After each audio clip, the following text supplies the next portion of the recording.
ಬೆಂಗಳೂರಿನಲ್ಲಿ ಬೃಹತ್ ಮರವೊಂದು ಧರೆಗುರುಳಿದೆನ್ನುವ ಮಾಹಿತಿ ಸಿಗ್ತಾ ಇದೆ. ಅತ್ತಿಗುಪ್ಪೆ ಮೆಟ್ರೋ ನಿಲ್ದಾಣದ ಬಳಿ ನಡೆದಿರುವಂತಹ ಘಟನೆ. ಗಾಳಿ ಮಳೆ ಏನೂ ಇಲ್ಲ ಕೂಡ, ಆದರೂ ಕೂಡ ಮರ ಧರಶಾಹಿಯಾಗಿದೆ. 55 ವರ್ಷದ ಬಾಲಾಜಿ ಹಾಗೂ ಮತ್ತೋರ್ವ ಮಹಿಳೆಗೆ ಗಂಭೀರ ಗಾಯವಾಗಿದೆ. ಗಾಯಾಳುಗಳನ್ನ ಆಟೋ ಮೂಲಕ ಆಸ್ಪತ್ರೆಗೆ ರವಾನೆ ಮಾಡಲಾಗಿದೆ ಎನ್ನುವ ಮಾಹಿತಿ ಸಿಗ್ತಾ ಇದೆ. ರಾಮನಗರದಲ್ಲಿ ಹೆಡ್ ಮಾಸ್ಟರ್ ಆಗಿದ್ರು ಬಾಲಾಜಿ. ಅವರು ಬೈಕ್ನಲ್ಲಿ ಹೋಗ್ತಾ ಇದ್ದಂತ ಸಂದರ್ಭದಲ್ಲಿ, ಅದು ಕೂಡ ಎಸ್ಐಆರ್ ಪ್ರಕ್ರಿಯೆಗೆ ಹೋಗ್ತಾ ಇದ್ರಂತೆ. ಎಸ್ಐಆರ್ ಪ್ರಕ್ರಿಯೆಗೆ ನೇಮಕಗೊಂಡಿದ್ರು ಬಾಲಾಜಿ.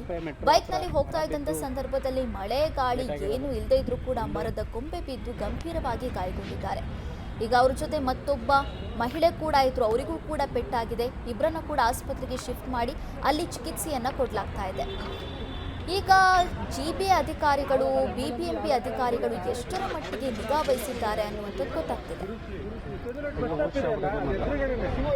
ನೋಡಿ, ಇವತ್ತು ಕತ್ರಿಗುಪ್ಪೆ ಬಳಿ ಈ ಒಂದು ಘಟನೆ ನಡೆದಿದೆ.